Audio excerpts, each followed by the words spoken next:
Hello everyone, welcome to our YouTube channel for learners. आज के session में हम करेंगे 31 मई के करंट अफेयर। तो चलिए वीडियो को शुरू करते हैं। आज का हमारा पहला क्वेश्चन है, हाल ही में चर्चा में रहे हेसरघट्टा घास के मैदान किस राज्य में स्थित हैं? तो हेसरघट्टा घास के मैदान कहाँ पे हैं? ये हैं बेंगलोर कर्नाटक में। ऑप्शन है बेंगलोर कर्नाटक। कितने में फैला हुआ है ये? 5000 हेक्टेयर। 5000 हेक्टेयर। किस पेमेंट्स बैंक ने नगद प्रबंधन समाधान प्राप्त करने के लिए Mahindra rural housing finance limited MRHFL के साथ एक समझौता ज्ञापन पर हस्ताक्षर किए हैं? तो ये किया है India post payment bank. Bharat का एकमात्र ऐसा सरकारी पेमेंट बैंक है इंडिया पोस्ट पेमेंट बैंक। इसके CEO कौन है? जे वेंकट रामू। क्लियर। और भारत का पहला पेमेंट्स बैंक, अगर कोई पूछे भारत का पहला पेमेंट बैंक तो वो है एयरटेल पेमेंट बैंक। लेकिन अगर कोई पूछे भारत का पहला सरकारी पेमेंट बैंक तो वो है भारत का एकमात्र सरकारी payment bank India post payment bank. और एयरटेल पेमेंट बैंक के CEO कौन है? अनुव्रत विश्वास।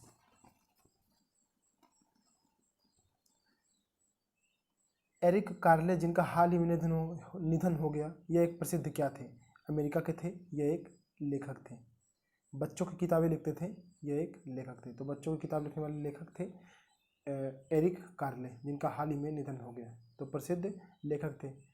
सामाजिक विज्ञान श्रेणी में स्पेन के शीर्ष प्रिंसेस ऑफ आर्क्टूरियस पुरस्कार से किसे सम्मानित किया गया? प्रिंसेस ऑफ आर्क्टूरियस पुरस्कार से सम्मानित किया गया। ये है, इनका नाम है अमर्त्य कुमार सेन। Option B. भारत के अर्थशास्त्री हैं, माने जाने अर्थशास्त्री हैं, और नोबेल प्राइज भी मिल चुका है इनको अर्थशास्त्र के क्षेत्र में। और बहुत सी सारी यूनिवर्सिटियों में, लगभग जितनी बड़ी बड़ी यूनिवर्सिटीज़ हैं पूरे विश्व में, उनमें लगभग अर्थशास्त्र जाके पढ़ा चुके हैं। तो अमर्त्य कुमार सेन को मिला है शीर्ष प्रिंसेस ऑफ आस्टूरियस पुरस्कार। अंतर्राष्ट्रीय नारकोटिक्स कंट्रोल बोर्ड INCB के अध्यक्ष के रूप में चुनी जाने वाली पहली भारतीय महिला कौन बनी है? तो पहली भारतीय महिला कौन बनी है INCB की जो अध्यक्ष के रूप में चुनी गई हैं? इनका नाम है जगजीत पवाड़िया।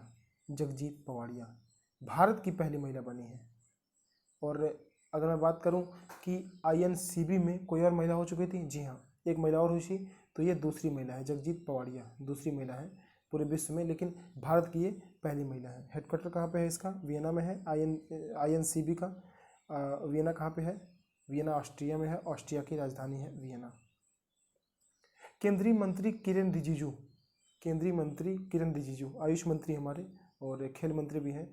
तो इन्होंने हाल ही में प्रैक्टिशनरों और आम जनता दोनों का समर्थन करने के लिए कौन सा पोर्टल लॉन्च किया है? देखिए, कोरोना महामारी आई तो इसमें जो है आयुर्वेद ने कुछ ज़्यादा कमाल नहीं किया, यानी कि आयुर्वेद की दवाओं ने ज़्यादा कुछ लाभ नहीं किया। तो उससे जो है आयुष मंत्रालय का जो क्रेज घटा। तो उसके लिए इन्होंने क्या किया, अब इन्होंने क्या किया है, एक पोर्टल बना दिया है जिसपे 2 दवाएं होंगी। एक तो आयुष 64 और एक है कबासुरा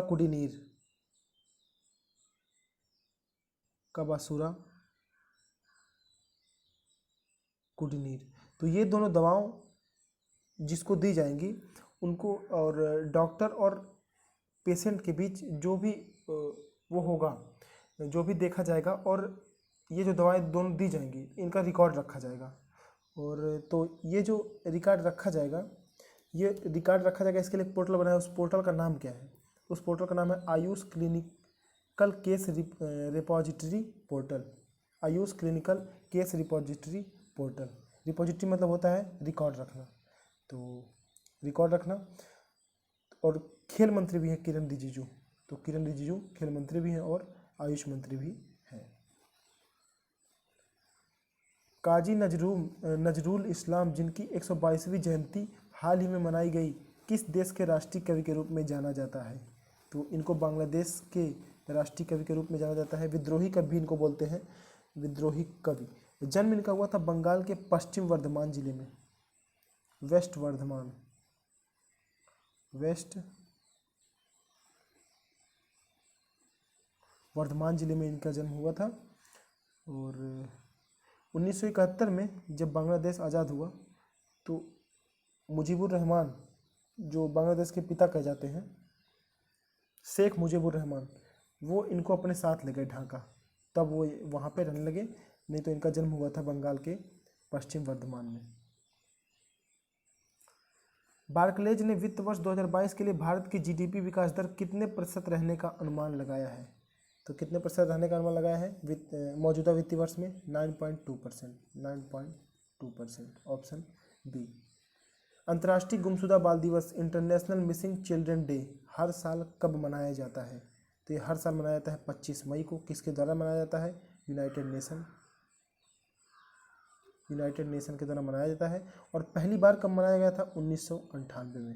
तो ये भी चीज़ आप याद रखिएगा, इंटरनेशनल मिसिंग चिल्ड्रन डे पहली बार मनाया गया था 1998 में, और 25 मई 1998 को, और हर साल मनाया जाता है 25 मई को, इंटरनेशनल मिसिंग चिल्ड्रन डे। फार्मेजी ने हाल ही में किस ऑनलाइन फार्मेसी प्लेटफॉर्म का अधिग्रहण किया है? देखिए, फार्मेजी क्या है? ये दवाओं की कंपनी है जो ऑनलाइन दवाएं पहुंचाती है लोगों तक। तो फार्मेजी ने अभी मेडलाइफ को खरीद लिया। मेडलाइफ जो है ये भी ऑनलाइन है, तो इसका अधिग्रहण कर लिया। तो ये दोनों मिल गई हैं, अब फार्मेजी और मेडलाइफ मिल के काम करेंगी। तो फार्मेजी ने इसको खरीद लिया है, तो अब ये हो गई है सबसे बड़ी दवाइयों की कंपनी हो गई है इंडिया में, फार्मेजी। तो यह है, फार्मेजी ने हाल ही में किस ऑनलाइन फार्मेसी प्लेटफॉर्म का अधिग्रहण किया है? मिडलाइफ।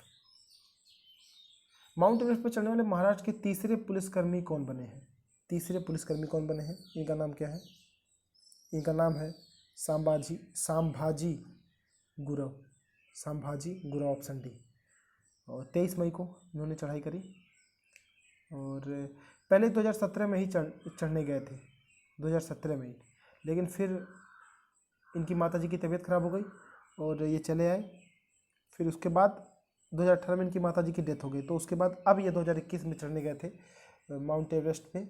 और उस पर जाने के बाद इन्होंने जो पोस्टर अपनी माताजी का लगाया था, उसके नीचे लिखा हुआ था रिस्पेक्ट वुमेन, यानी महिलाओं का सम्मान करो।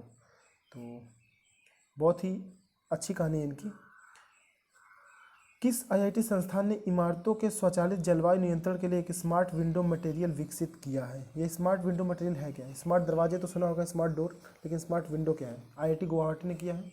इसमें क्या है कि मान लीजिए जो खिड़कियाँ होंगी, अगर अंदर ज़्यादा ठंड है और बाहर ज़्यादा गर्मी है, अंदर ज़्यादा ठंडक है, तो बाहर से जो है, मान लो एक खिड़की है, तो बाहर से वो सूरज की रोशनी को आने देगी, जिससे कि तापमान, टेम्परेचर अंदर कमरे का ज़्यादा ठंडा न रहे। और अगर ज़्यादा गर्म है अंदर कमरे का तापमान, तो फिर बाहर से किरणों को अंदर नहीं आने देगी।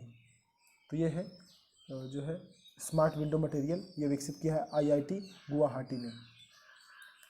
सतत विकास के लिए, सस्टेनेबल डेवलपमेंट के लिए शिक्षा पर 2021 यूनेस्को विश्व सम्मेलन में किस कंपनी ने school of hope and empowerment का शुभारंभ किया है? तो ये किया है टाटा कम्युनिकेशन ने, टाटा कम्युनिकेशन, ऑप्शन बी। अभी केवल झारखंड स्टेट में शुरू हुआ है, झारखंड में 5 जगहों पे, तो ये जानने की आवश्यकता नहीं है क्योंकि अलग अलग जगहों पे आगे भी स्टार्ट होगा। तो अभी झारखंड में स्टार्ट हुआ, लेकिन हर जगह स्टार्ट होगा। तो 10 लाख महिलाओं को इसमें उद्यमी बनाने के लिए ये काम करेगा टाटा कम्युनिकेशन।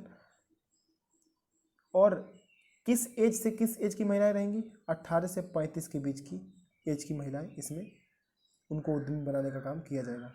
टारगेट है 10 लाख महिलाओं का। बुद्ध की एक लघु मूर्ति हाल ही में कर्नाटक के किस जिले में खोजी गई है? उडुपी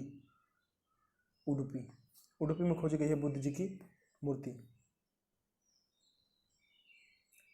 रुडोल्फ वी शिंडलर पुरस्कार जीतने वाले पहले भारतीय कौन बने हैं? वे कौन बने हैं? Doctor D Nageshwar Reddy. पद्म भूषण भी मिल चुका है इनको। और किस लिए दिया जाता है रुडोल्फ वी शिंडलर पुरस्कार? ये दिया जाता है पेट के डॉक्टरों को, जो पेट के डॉक्टर होते हैं उनको दिया जाता है। तो इस बार मिला है डॉक्टर डी नागेश्वर रेड्डी को, इनको पद्म भूषण भी मिल चुका है।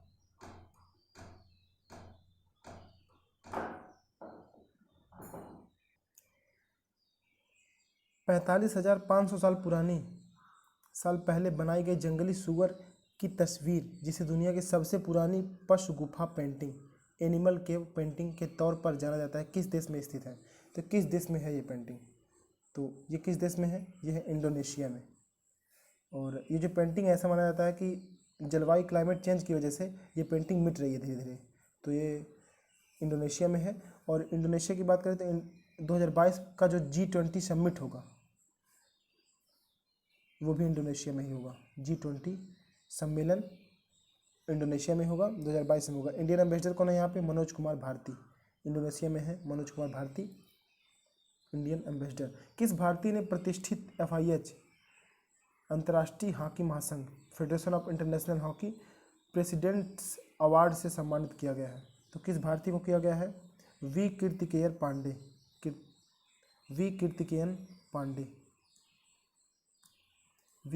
पांडे। कौन है ये? ये जो ओडिशा के मुख्यमंत्री हैं नवीन पटनायक, उनके निजी सचिव हैं, सलाहकार हैं उनके।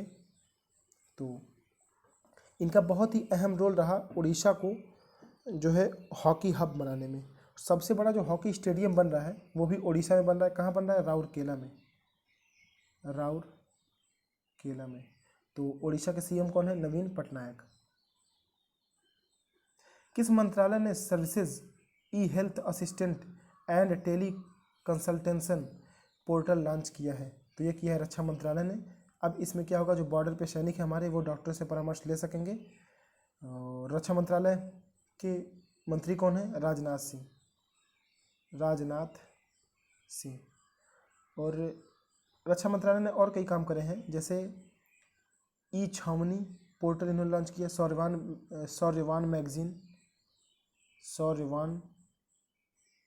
मैगजीन भी इन्होंने, सृजन पोर्टल भी इन्हीं का है, और अब ये सेहत पोर्टल भी इन्हीं का है, सेहत पोर्टल। तो ये रहे आज के हमारे 18 महत्वपूर्ण क्वेश्चन। अगर आपको वीडियो अच्छा लगा, वीडियो को लाइक करें, वीडियो को शेयर करें अपने दोस्तों के साथ, चैनल को सब्सक्राइब करना ना भूलें, बेल आइकन भी दबा दें ताकि आगे आने वाले वीडियोस के नोटिफिकेशन आप तक पहुंचते रहे सबसे पहले। Thank you for watching for learners.